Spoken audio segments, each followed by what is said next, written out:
Good morning, everyone. How are you all doing? Today, I like to show you a group of magazines, rock and roll magazines I got at a ridiculously low price at a thrift store, like at 25 cents each. Where retail, they in the magazine racks they go for like 9 something. So I'm going to show each one. The first magazine is called Uncut.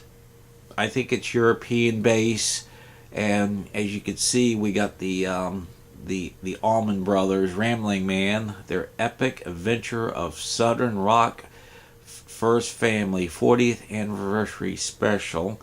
And as I said, these magazines are just loaded with stories, articles, historical references, and retrospective stories on rock and roll all the way up to the present. So right there, we got a great picture of the Allman Brothers on some train tracks. And I'm going to scoot over here.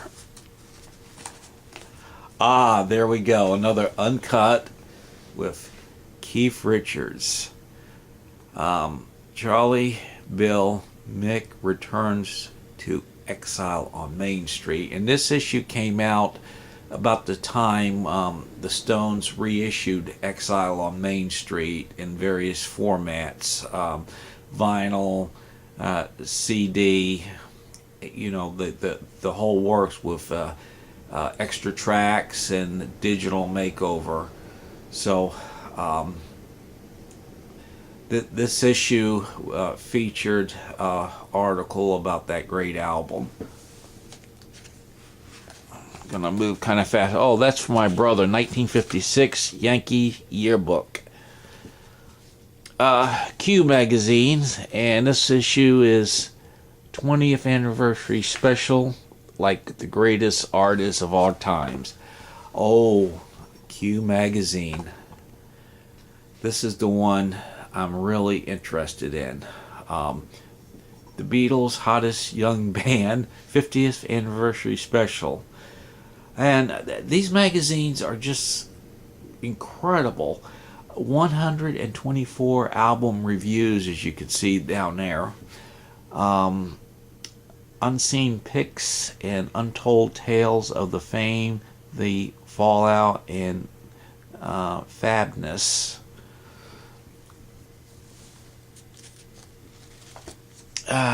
Artist of the Century. YouTube. These go back, I think, to as far back in 2010, 11.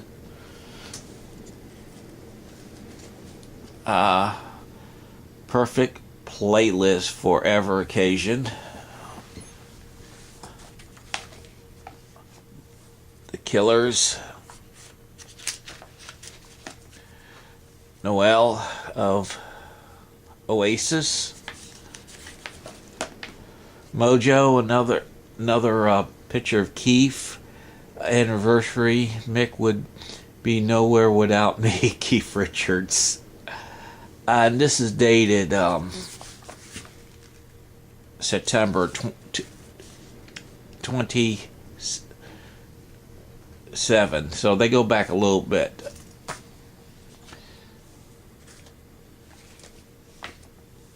Guitar Heroes, and there was actually a documentary movie about these 3 musicians and their influences and all. Food Fighters, the 20 greatest singers in rock, and this is a magazine called Classic Rock, as this one is too. So you got Q, Mojo, and Classic Rock magazine.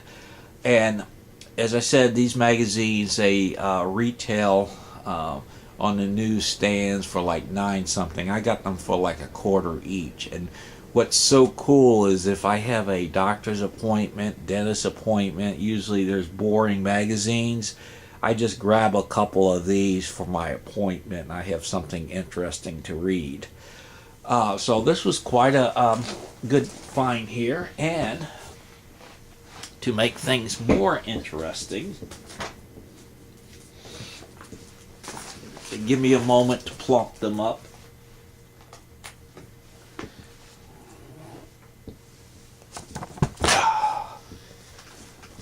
My sister got a subscription.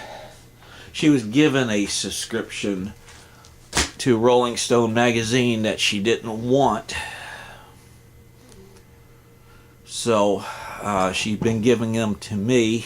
And Rolling Stone Magazine, it's the stand barrier of rock magazines, but I like the Mojos, the Qs, and the uncut and classic rock magazines, which I just showed you, because they are all about music, no celebrity politics as in Rolling Stones.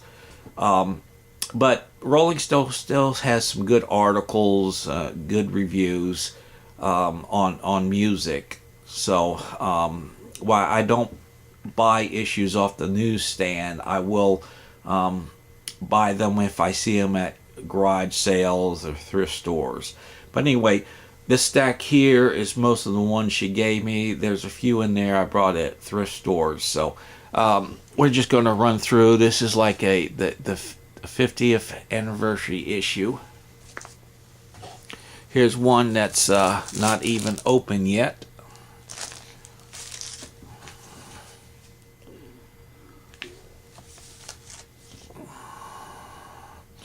That's the thing about the music industry now. You got to show your breasts and you got ass. It's all about that. Kiss. Oh, here's a great issue. Willie Nelson. These ones I'm showing you are recent. U2. Let's hope for a good recovery for Bono, who was in that bicycle accident in Central Park. I've seen they've been adding shows to their spring summer tour, so that's a good sign. Jack White. Another, like celebrity on the cover. Non-musician. Who is this person? John Oliver. Never actually heard of him.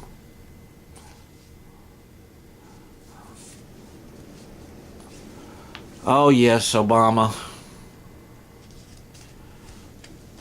Sad passing of Robin Williams. Kate Perry. Lana Del Rey, I guess. I'm just going to flip through these real quick. I don't want to keep this video long. Eric Church. I think this magazine's more celebrity driven. I'm not going to show that one.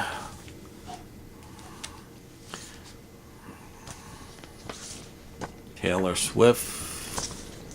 Don't really care for her music. Here's a good issue.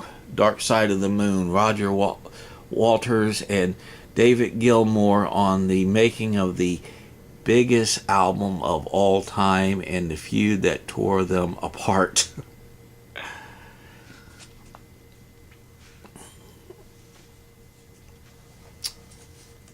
I'll get through these last ones. Black Keys is a band I really like a lot. David Bowie, The Rise and Fall of Ziggy Stardust.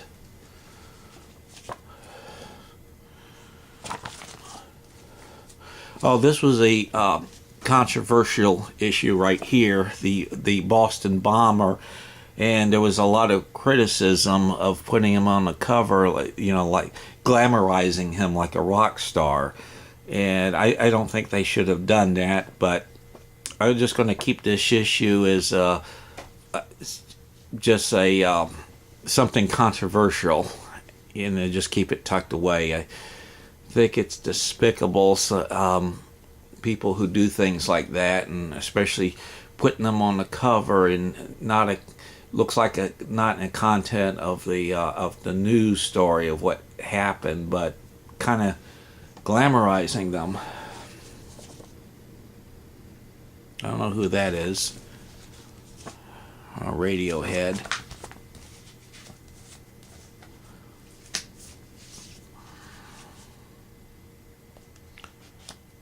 Beastie Boys, Adam, can't pronounce his last name. Eddie Van Halen, Stones. Another cover of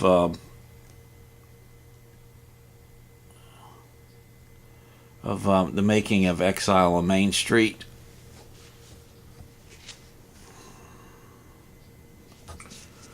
The playlist issue cover of whole Newsweek, Bob Dylan Lives. This was something separate I brought. This is October 1997, when Dylan was, and still is, had a resurgence of his career. Keith Richards. Sheepdogs. End of the year issues.